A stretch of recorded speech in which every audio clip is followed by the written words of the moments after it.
Hi, my name is Paul the Fave. I love Burrillville. We bought our dream home here. Two of the great builders of it are here tonight. I have a 6-page double space, so we'll go pretty quick. In this month's Rhode Island Monthly, a beautiful photo of Burrillville appeared along with a long caption. Some of the caption stated, "Nestled in the northwest corner of the state, Burrillville residents value the country life, which helps explain the recent opposition to a proposed power plant." And I have copies of the article here. I am an active risk manager, insurance agent, and realtor, and along with my wife reside just tenths of a mile away from the proposed massive power plant directly on Wallum Lake Road. My wife and I are not happy with this charade. In fact, we are quite angry, to put it mildly. A while back, I was awoken with a very low, constant bass rumble noise. I went down to the basement to check the boiler. I looked outside, I checked the refrigerator. I finally figured out that the noise was from the compressor station. Now the noise is constant and absurdly loud. Who wants to hear this all the time? To make a deliberate falsification for personal gain is the last, worst depth to which man can descend in work or life. There is a risk-reward to everything in life. With a few bullet points, I hope to contribute to this discussion. As homeowners, we have a bundle of 5 property rights. At least 3 of these are being violated.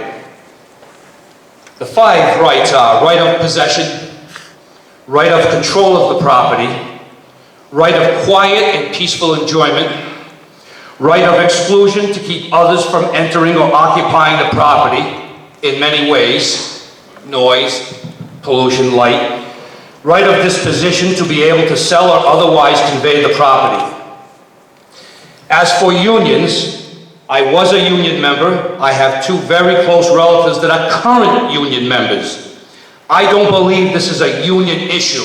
This is an environment and power plant issue. I am speaking with the following in mind. A great majority of property owners, residents, business owners, people from Cumberland to Exeter, and the 3 watersheds, Blackstone River, Clear River, and Leland Brook. I believe that I speak for the people who do not like rattling homes, constant loud traffic, polluted air, light pollution, and noise pollution. No one ever has shown a need for us to have this monstrosity here. Today, I can only presume that all of you on the siting board are against this proposal. Mr. Burrill was a good legislator, a statesman, and an able scholar and a wise judge.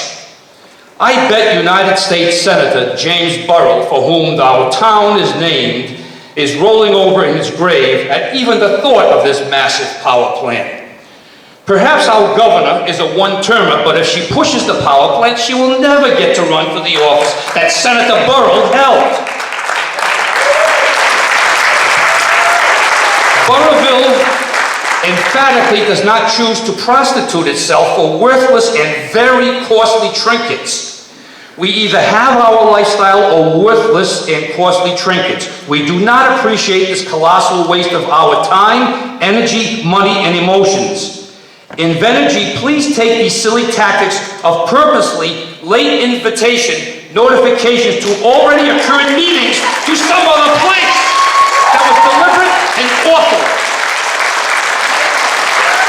And also, quite frankly, we are very disappointed that our so-called representatives that we elected to represent us and not sell out on us. No weak-kneed persons need apply. This is a shame.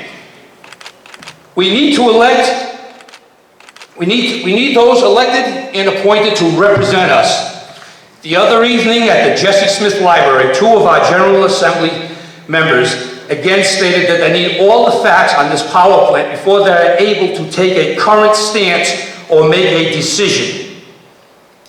We all know darn well that there will always be another factoid that you can add to the mountain of facts, and on and on and on. You can delay your duty to help us until after Gina Raimondo and her panel make a decision. That is the safe way to tiptoe around and skirt the matter at hand. This disingenuous non-action is insulting to the people that put you there, and we expect a modicum of assistance. The citizenry wants plain answers. Bold leadership is rare around these parts. Sadly, we interpret that as our minds are made up. Do not confuse us with the facts. Your silence is deafening. Your silence is consent. We need our elected representatives to be vigilant, have a small amount of courage, and have a lot of integrity. Aside from the temporary union jobs, where are the pro-power plant residents? Does this not speak to the absurdity and even contemplating this facade and all of the accompanying shenanigans this sham brings? I am not a man that will be first in line to bang the drum for hurting the natural habitat of the dodo bird. I am, though, a man that will speak up loudly for harming health, lives, economy, and environment. To make us jump through all these hoops is unconscionable. We have long memories. As a realtor, this is way beyond detrimental real estate effects. Real estate values already are negatively affected. We are talking about lifestyle and health issues, grave issues. Many of us feel that the State Energy Facility Siting Board should be comprised of at least 6 or 7 members. I hope that this message gets to Gina Raimondo. 22 jobs and generations of harm is the fix in? I pray that it is not. People sell their soul in such a small quantities, a seemingly trivial compromise here, a rationalization of a minor evil there, that they don't realize what they're doing until it's too late. When Lincoln, Rhode Island attracted and welcomed Amica to locate there, that was an example of a wonderful, clean, non-polluting, tax-paying industry that Burrillville would welcome with open arms. Not this. With using the polluted water for this power plant, and with all the evaporation, perhaps the only private entity that would welcome this project would be a branch of a Seattle raincoat, umbrella, and galoshes store. This is a big deal that should never have been attempted to be foisted upon us. In conclusion, I'm going to read a very quick an old Cree Indian proverb. Only when the last tree has died and the last river has been poisoned and the last fish has been caught will we realize that we cannot eat money.